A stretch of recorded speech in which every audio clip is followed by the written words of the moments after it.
Oh damn, I look good. I said I was never going to do a podcast, and here I am doing a podcast. Jack is coming over. We're just going to talk about some shit. Hopefully I can get some fucking credit card details out of him. So stay tuned for that. If we can get his bank details, then that'll be fucking sick. Yeah, let's fucking do the setup. Got to do the fucking cabin, make it all nice, get it all set up. Right now it's looking like that. Bought a table from B&Q, so we can sit down, have a chat, extract credit card details, talk about meaningful stuff, extract credit card details, and yeah, see how we go. I mean, I've never done this before, but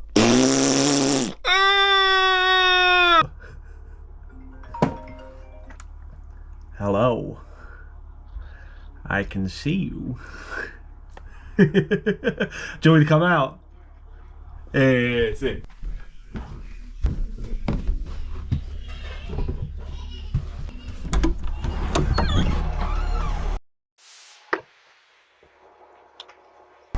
Oh, this looks nice.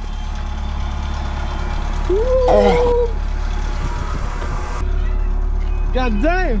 Whoa, fucking hell, this guy's a bit low. Is it BB King? It is BB King. Oh, yeah, fucking hell. You can do this up nice as well.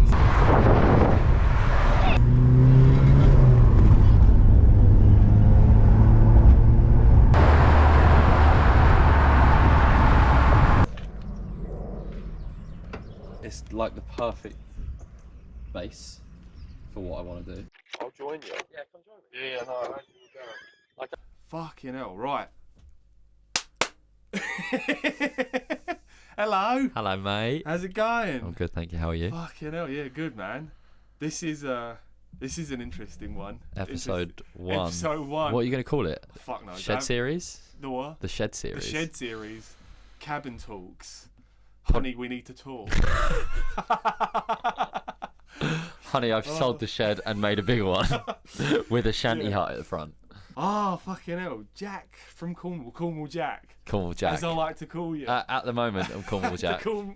Yeah, you might be, I don't know, you might be like Devon Jack or Maybe. South Wales Jack. Or Italian Jack. Or Italian Jack. Buongiorno, come stai? When are you going to be moving to Italy? When's that coming? Don't know. It's just with work at the moment.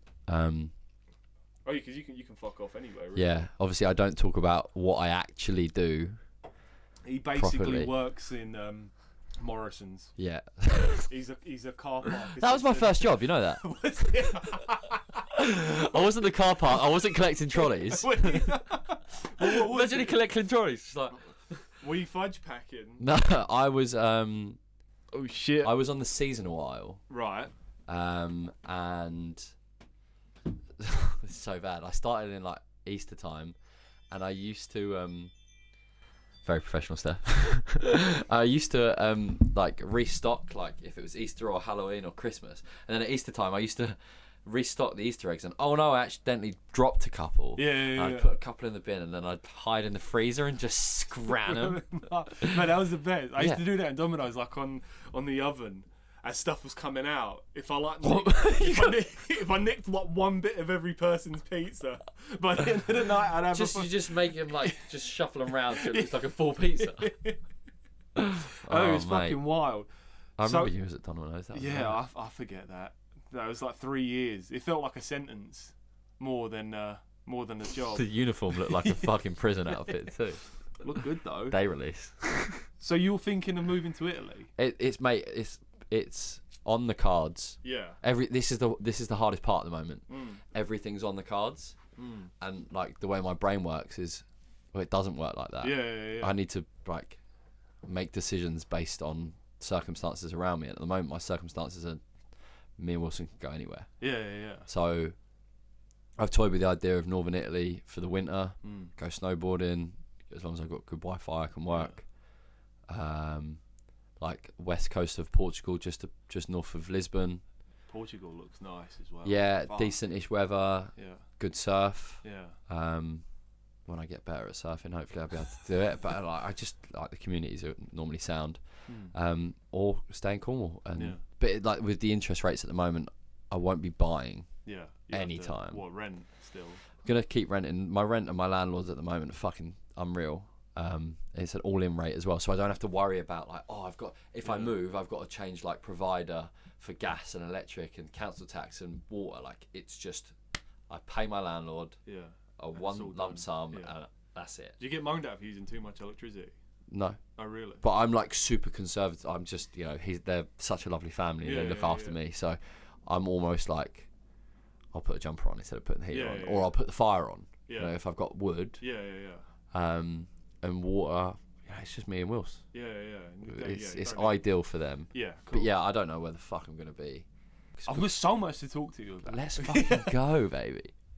Cornwall, you've been in Cornwall for a year. Yeah, it'll be a year on the 1st of November. I remember when you moved down there and I was like on the phone to you and you were crying. It was like, I don't know anyone. Yeah, I hated it. I hated it. And I was just like, give it a month. Yeah, I have to. I moved down there for that, and then when I was in it, I was like, oh my god, this sucks. Yeah. Didn't know anyone. Yeah. Didn't really know where I was going, but then like with the TikTok thing, it made me go out and do things, Yeah. and then people reached out to me, and then like some of my best friends I have, like I hope to know them forever, I've made through social media. Like everyone says it's bad. Yes, it's bad if you consume it incorrectly, but true. You can also contribute and be the reason people consume it correctly. Yeah, which is what I try and do. Sort of promote going outside, doing cool shit, being yourself, being open. Bit of nature, bit of cars, bit of fashion, having fucking fun. But yeah, it was so tough. It's still tough now. Yeah. But I've now, I would say, gone the opposite way. Yeah. Where I'm kind of too comfortable by myself. Yeah. And it's really hard having like people in my space. Yeah. And it's never been that way. I've always been codependent with friends and family and partners. Yeah. I could never operate by myself. Yeah. Now I'm only operating by myself. I live in a small parish of like a couple hundred people. Yeah. I mean, yeah, it's like the middle of nowhere. I mean, I live in the middle of the Cornish moors. Yeah. Like, I couldn't get more remote if I tried. We have a pub. Fun fact. Yeah. The pub that I took you to. Right. Is the oldest pub in Cornwall. Really? It doesn't even have like, it's like hearsay. 1206. Really? That's like lit. Norman times, right? Yeah. And then from when records began, 1810, I think, because I spoke to my brother about this last night. It's got all the records since then, and it's also the highest pub in Cornwall. I think I remember you telling me 760 meters above sea level. Really? Uh-huh. That's fucking. We're only like I actually looked this. This is like 60, 70 meters above sea level. Yeah.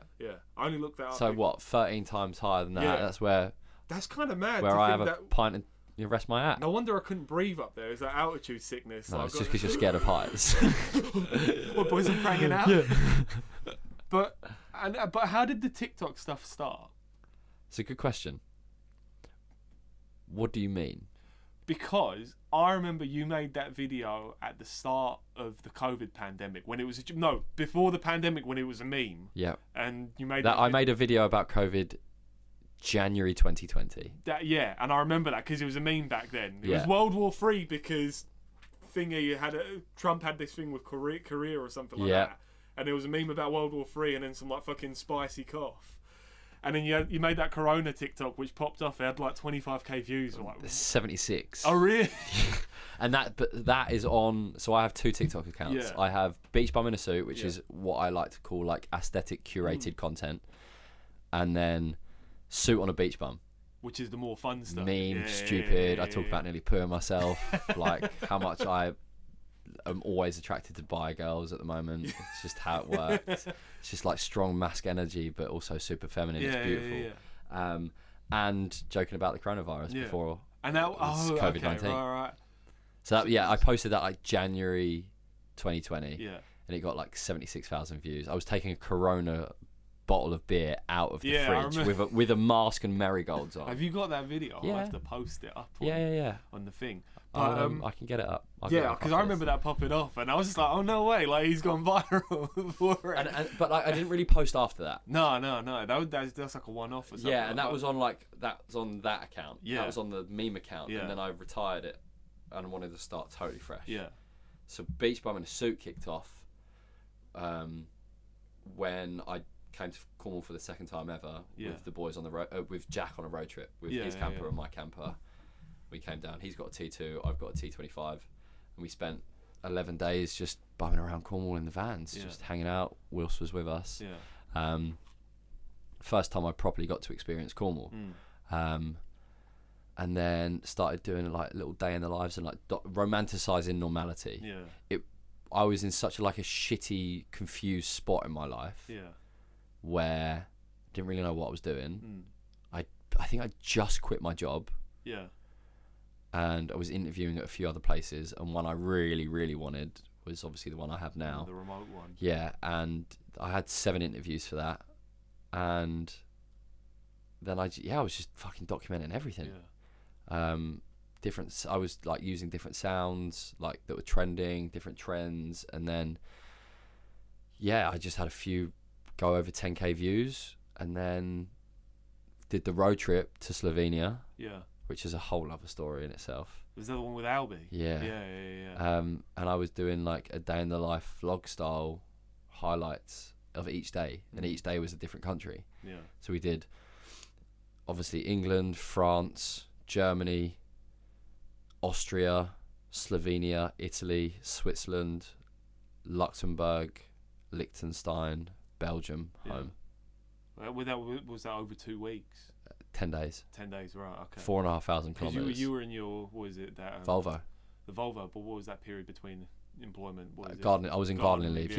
But long story short was when I handed my notice in and accepted the new role, due to like confidentiality agreements, I was paid my salary but to not go in the office. So I couldn't know what those guys were doing in the office for 3 months, and then I'd start fresh. So I was just paid to fucking do some fun stuff. That was sick. I mean, I could have used it a lot better. I was just in a shit headspace. I spent a lot of time living at my nan and granddad's.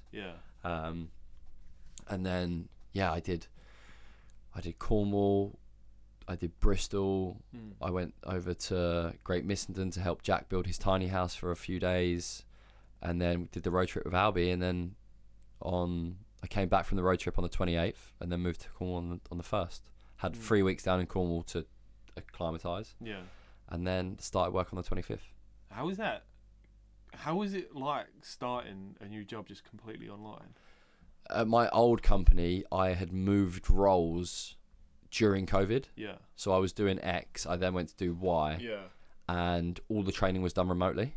So I was pretty accustomed to learning. Without being next. There's so many benefits to being in an office, working with people. You know, you can tap someone on the shoulder, turn around, can you show me this, rather than, all right, give me 15 minutes, I'll set up the Zoom call and we can share screens. But then when did the TikTok really start popping off? That's a really good question. It comes in phases.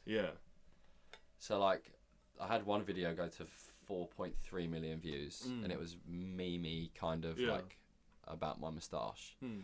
I've had videos, the very first like video where I announced I'd like posted I was moving to Cornwall was one where I was like, you've just moved to a Cornish parish in the middle of nowhere, small village, your landlord invites you to fireworks night to introduce you to his family and his friends, and it was like faith in humanity restored with some like aesthetic fireworks. That one got over 500,000 views. Oh shit. That was my first one that got, I think, over 100k, and then I started doing a series where it would be like things I've learnt in life or people that have told me things, and then I would then like do the quote at the end of the video. There'd normally be 17-second videos done with one specific sound, so it was like a series. They done really well, and I mean, like, I'm reverting back to curated content that I want to post, and I don't know how the algorithm's taking it. I don't think it's taking it very well, because some of my like Morocco stuff has just got over 3,000 views. Like, it's not hitting the algorithm. Are they long videos though? Or are they still about a minute? Because I swear, like the shorter ones. The short ones do. So I have highlight videos that I'll put together, but it's not what I love doing. The short stuff is for Suit on a Beach Bum, and it's normally fun stuff. I'll put viral sounds to clips for like 7 seconds, because that's what the algorithm likes. But this is where I'm looking to go more into long format media, like YouTube, and like maybe a 15-minute a day in the life, real slow living, You know, wake up, what am I doing? Going to work, walking the dog, checking on the farm animals, having some lunch, showing you where I get my food from, like go and get the eggs from the chickens at the farm, set a fire for the evening, make dinner, like a meal prep. If I'm doing like a shepherd's pie, or I'll do like a jackfruit stew or something, and that'll be the content, real like soothing, slow stuff. Because that wouldn't do well on TikTok. No, it wouldn't. It's fast-paced, serotonin-inducing content. I struggle with that because I like composing the whole thing. I like the in-betweens. That's the interesting stuff, rather than the slow, hard-hitting stuff. I'm just not. Yeah, I mean, good at, some of my best, it's also like what's trending, what sounds are trending, words on the screen as well. So like when you put text on to a TikTok, the algorithm works out. It's almost like using a hashtag, but it's whatever text is on there. Yeah, it will pump it to that. And no one knows how these things work. They're so intricate. They change. Yeah, all the time. Yeah. You know, for a while they were pumping 13-second videos. Yeah, and now consistently it's been 7-second videos that they like, and then I think now is more sounds based, like what sounds popping at the time, and then it's also like, you know, you can't jump on a sound trend if your demographic isn't on that trend already, because if your followers watch it first, the more they interact with it, then it goes to the For You page, and it goes to 100 people, and if that, say 40 people interact with it out of 100, then it goes to 1,000 people, and if 250 to 300 people interact with it, then it goes to 10,000 and 100,000 and then millions. That's so intricate. It's so intricate and so methodically correct. If you are designing an app that you want people to spend the most time on. This is what I told you about posting on TikTok. I want you to post more on TikTok with your guitar stuff and music and building this. So whatever you post, it will get chucked to a couple people. If you have a guitar in it, the AI in it is going to look that you have a guitar in it. And it's going to chuck it. And it's going to go, who else is watching guitar stuff? And then it'll basically decipher, okay, well, it'll give you a little like, how are you going to do 100 people? Yeah. If you've not been posting, they go, here's 100 people. Okay, well, that's not all right with 100 people. Can we do it to more people with that demographic? And then we won't just do that demographic. We'll do that demographic with that sound, and maybe people that look like you and dress like you. And they'll analyze your TikTok and what you watch and what you've liked, and then find your audience that way. Yeah. Like the app is designed to be all consuming effortlessly. Yeah. So like anybody that wants to make videos, make them, post them. After a while, your people will find you. Yeah. That's just chuck shit on the wall and hope it sticks. Yeah. Yeah. Yeah. But it's not shit because it's your shit. It's you know, it's beautiful. However you upload it, on whatever phone you upload, with whatever camera, even if it's just photos. You know, TikTok is predominantly a video app, but there are ways to highlight photography and they've got that slideshow thing. Yeah, but even to the point where like if you have a certain sound and it has a break like 4 seconds into it, you've reeled people in for 4 seconds by saying I don't know, this was my view when I woke up, and you show the camera you shot it on and you cut it straight to 17 photos mixed in, and it's edited well. Yeah, people are gonna fucking like it. Yeah, I've found photographers that I follow on Instagram now through TikTok. Oh really? Yeah. Yeah. So it's crazy, but Beachbuminasuit is just Beachbuminasuit at the moment. A suit on a beach bum is just me shit scrolling. What one do you use more? What one you've been posting on more? Way more on suit on a beach bum. Like I do 3 times a day because it's easy to do trend stuff. Yeah. But like I've got branded content that I'm doing with a few companies coming up that I'll be posting solely on Beachbuminasuit and my Instagram, and I want to keep it that way. I want to keep it curated, polished, aesthetic, not me lip syncing. Some fucking Mariah Carey. Yeah, or like new girl.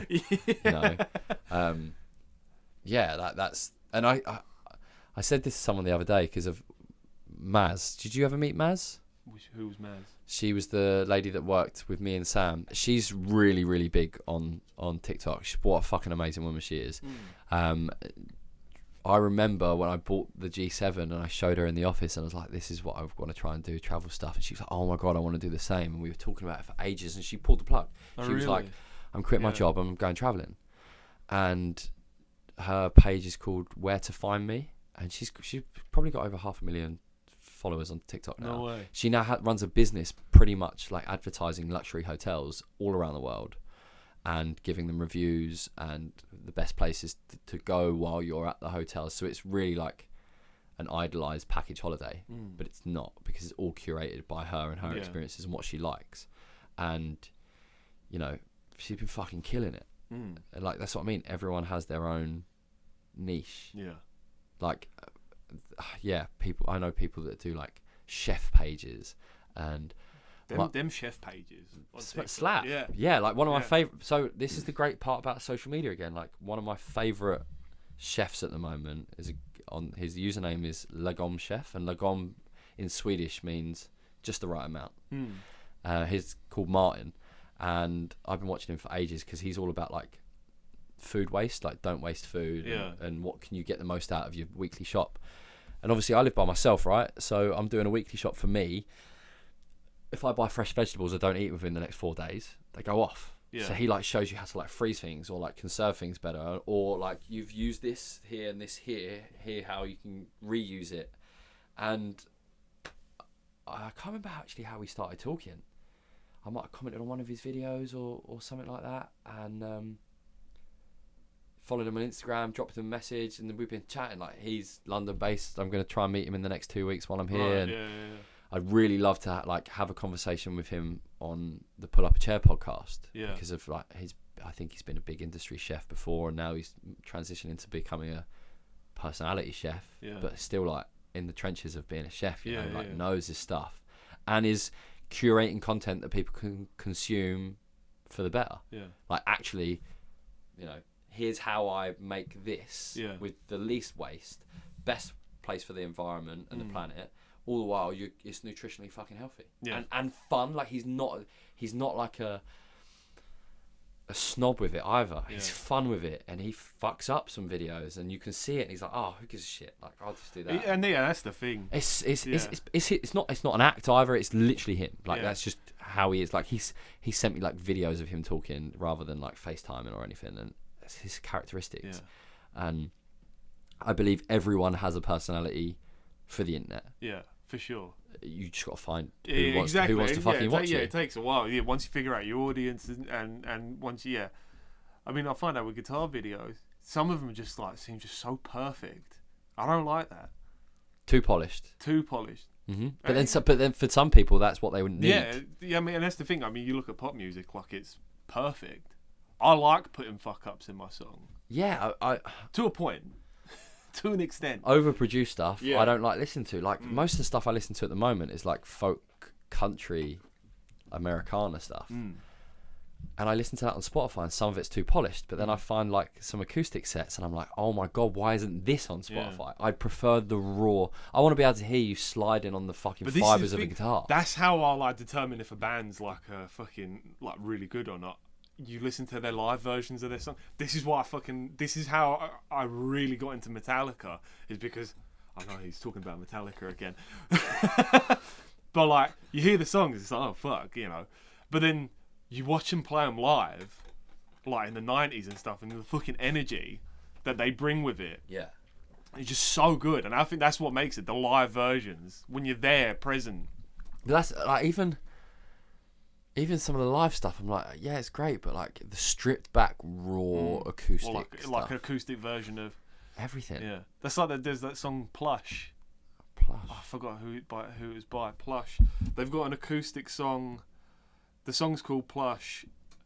They're by a band, but you've got like the normal version, and I stumbled across the acoustic version first, and it just blew me out the water. I love covers as well. Yeah, like Stone Temple Pilots. No, I've never heard of them, but I heard Plush, and it was the acoustic version of it. You heard it before the original version. Yeah, and then I listened to the original version. I know the acoustic slaps so much better. Yeah. Most of my stuff, and like TikTok as well. Like, it's so good for artists to just upload. And their audience will find them. Yeah.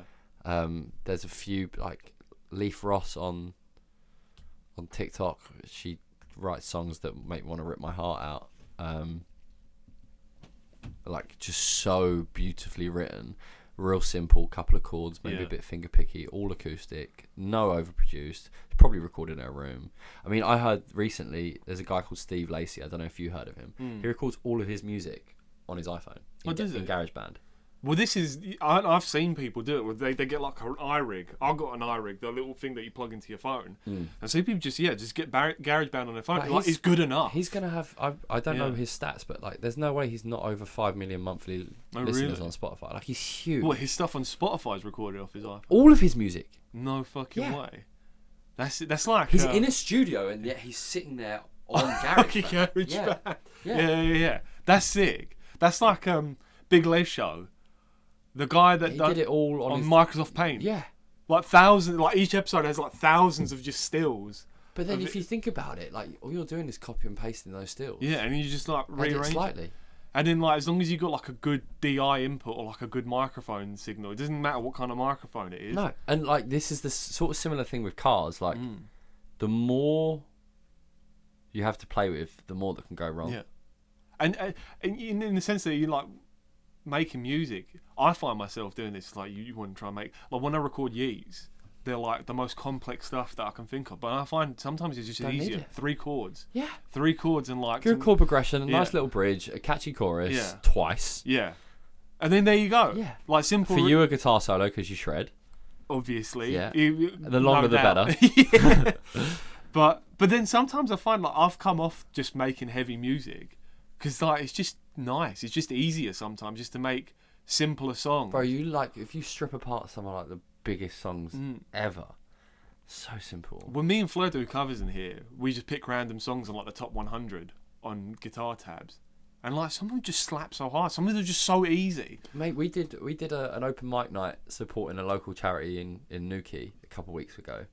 It was the first time I'd performed live down in Cornwall, and we did like a few unknown songs, and then like to end we did Valerie. Oh fuck! Valerie. It was like a jazzy acoustic, and it was just like. Did we do slaps. Valerie? I don't think we did. I think yeah, we did it before. But Valerie's a good song. Valerie's a great song. Yeah. And like it slapped, and everyone was singing. It was such a good like end song. Yeah. Everyone was stoked. Everyone was standing on their feet, clapping, dancing, singing, like. Less is more. Yeah, and that's Joe always says it to me like less is more. He's like so fucking talented when it comes to a musician. We were having a joke around like the other week when we were having fucking band practice here. It's just like Sam shit, I'm shit. Like we rely on Joe to do the fucking counting. Yeah, but like you say that, but like no, do it properly. So stop giving up. Sorry. No. Yeah. Your timing.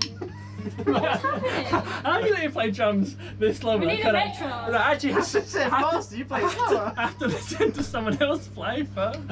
Yeah, do you know what it is? Because I rely on him. So do I.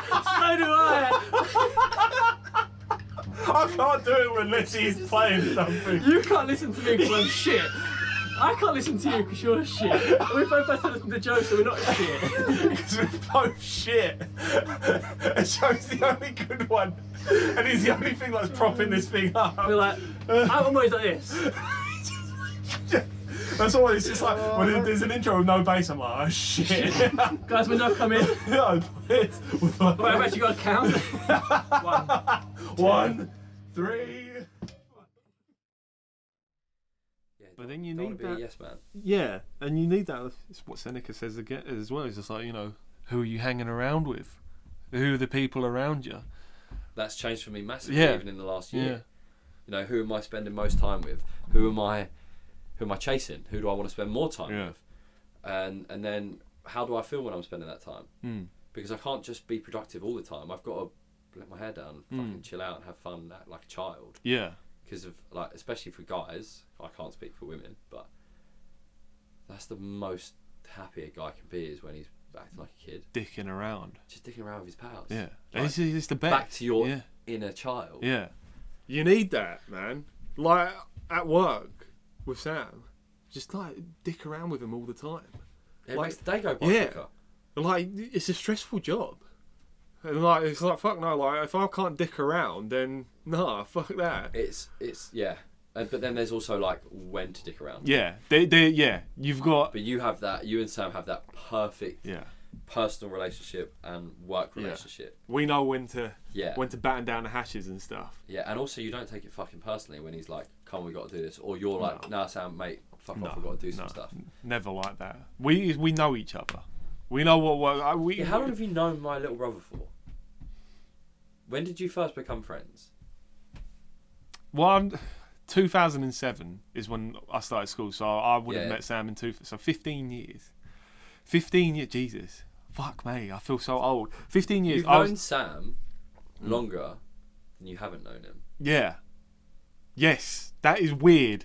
That is really weird. So I was cool with him throughout school, and yeah, I think it was through Rob. Yeah. Because when me and Rob like started hanging out, and he was just like, Rob was like, "Oh yeah, let's start a band." Like, I know Sam drums because I know Sam drummed like when we were at school, like, Yeah. and he got Sam on board, and I think like we must have met at that first band practice at Ascape, and it was like, All right. yeah, it was just like we were basically married up until that point, that first like interaction. And now you're basically an honorary member of my family. Yeah, well, I still haven't got keys yet, which I'm working on. We don't even have keys.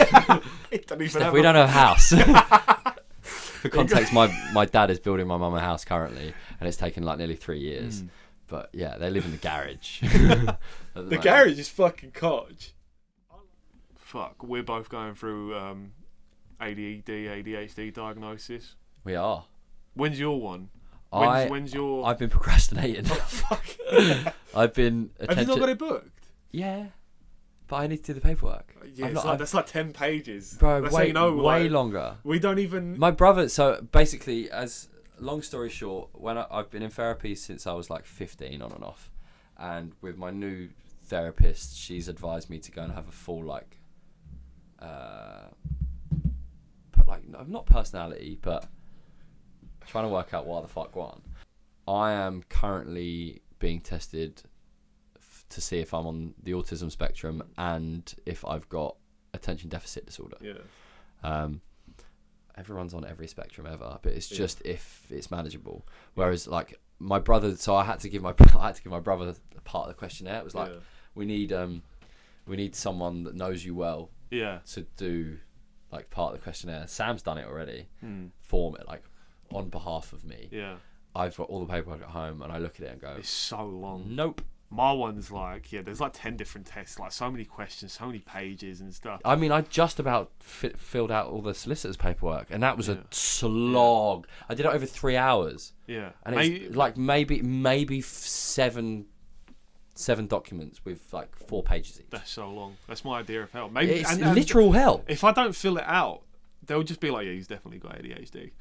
Yeah, they'll go. You did what? They'll go. Oh, Jack, why didn't you? I wrote my name, and fucking, it was nice I outside. did half of it. My Yeah, brother did one. I found a bouncy ball. Like, come on. Sure, you want to see this TikTok I made? Did like 5. Yeah, I made a TikTok about therapy and being analysed hey for having guys. ADD. And I did that instead of doing my ADD fucking questionnaire. Mate, it's fucking long, but it's such a long process. It is long, but it's like at the moment Worth it, man. It will be worth it, but at the moment it's not my priority. I'm all right. Yeah. For now. And I'm petrified of taking medication. Oh, are you? I can't wait. Really, I've got an addictive personality, as you know. Well, yeah. And I was on what was I on? Escitalopram for like 8 months. Yeah. And I still had the thoughts, but I couldn't show emotion with them. I think they were more antidepressants rather than like the stimulant side. Yeah. But because it's probably the first medication I've ever been on, I had a negative experience on it. Yeah. So I just associate that with everything ever. I need stuff for when I have to do shit at work. So you want it to be turn off, turn on. Yeah, I mean, I can't have like my potential undiagnosed ADD is my fucking superpower, bro. But yeah, Yeah, it's like mine. Like when I need to concentrate, if it's like the burning desire that I have to, that impulse drives it so much. Yeah. But then the boring, I mundane. would be as good as half the stuff I am. Yeah, If I didn't, I'm literally the jack of all trades, Yeah. but a master of none. yeah. I would much rather be that than be like super focused on one thing. Same here. Yeah, I know. Look at this space that you've Yeah. built, and this fucking podcast, Yeah. and this video set Yeah. that you've got. Dun dun dun. It's You know? like once I get an idea, I have to execute. Yeah, mate, you should see the list on my phone. Yeah, it's like I'm a list Yeah, guy, and yeah. but then I go through my list, and then the priorities change, yeah. and then but then it's not like real priorities. It's like what I actually want to do. Yeah. So I'm like, all right, I've got to do this paperwork. And then I've also got to make this video, and then or I've got to go and do a food shop. Yeah. Or I do a food shop. I like a food Yeah. shop. And then I've got to cook that food shop. Yeah. I don't really like cooking. So then what do? I just distract myself. Yeah. And then it gets to a point where I'm like, I get angry at myself. Yeah. And then I for half a day, I will get 3 weeks worth of personal admin done in 4 hours. Before the deadline's due. Yeah. It's the worst. It's the fear. Yeah. But it's the fear that, like, I know I'm always going to get, like, Yeah. I pretty much left school at 15. I went and did my GCSEs at 16. Yeah. But I was like in and out of school, kind of. I'd already had a company at the time. I was making fucking bank. Didn't care about school, Yeah. but I did what I needed to do to, like, I am the definition of like jammy git. Yeah. Can just coast. Yeah. And I try and work out, like, I don't excel at anything. I'm just good. Yeah. Which is weird for me to say out loud. This is something actually that James Smith has just written a book about confidence. Yeah. It's like everyone's low-key confident. Yeah. Just society doesn't let you say them. So even when I said I'm good, Yeah. there's a bit inside me that like, shh, don't say that. You don't want to sound like big-headed or. But I'm now trying to say those things. Yeah. Because when you put them out there, you believe them more. Well, yeah, exactly. You facilitate, and if you've Yeah. got people around you that put you down about that, they're not on your wavelength. Seneca says, "Who do you hang around with?" Exactly. Well, you need new friends. Yeah. The amount of times where like you need to be around people that uplift you, Mate, 100%. but also tell you straight. steer you in the right directions, and Yeah. and like, yeah, fuck. I would never say I need to be humbled every now and then, but I like being put in my place from friends, family. I don't. This is another thing. I'm so paranoid about what other people think of me. Like, am I a good friend? Do I facilitate my time with them efficiently? Yeah. Not effectively, but efficiently. Because if I can spend effective time with people. I want to make sure I'm doing it the right amount of time when it's needed. When Yeah. I It's- get what you mean. I mean, That's like having fun. Yeah. That's Yeah. being a shoulder to cry on. That's Yeah. helping other people and lifting other Yeah, people yeah, up. That's constructive criticism. Like, I'm so analytical about who I am with all these different people all the time, even my family, and like, even if someone tells me, will I believe them? maybe you need to relax a little. No shit, Sherlock. Well, you know what Marcus Aurelius says. What? Got another one. I like Marcus Aurelius. He's got loads of post-its all around. Yeah. all around the Well, room. he says nothing that goes on in anyone else's mind can harm you. So then where is there harm to be found? Well, you can't control everybody's fucking things. Of course not. But then you shouldn't try to. But this is my issue. Because I'm a control freak. Yeah. Well, Beachbuminasuit. Thank you very much for having me, mate. Been a pleasure. I Thank can't you believe for I'm number coming. one. I'm the first person.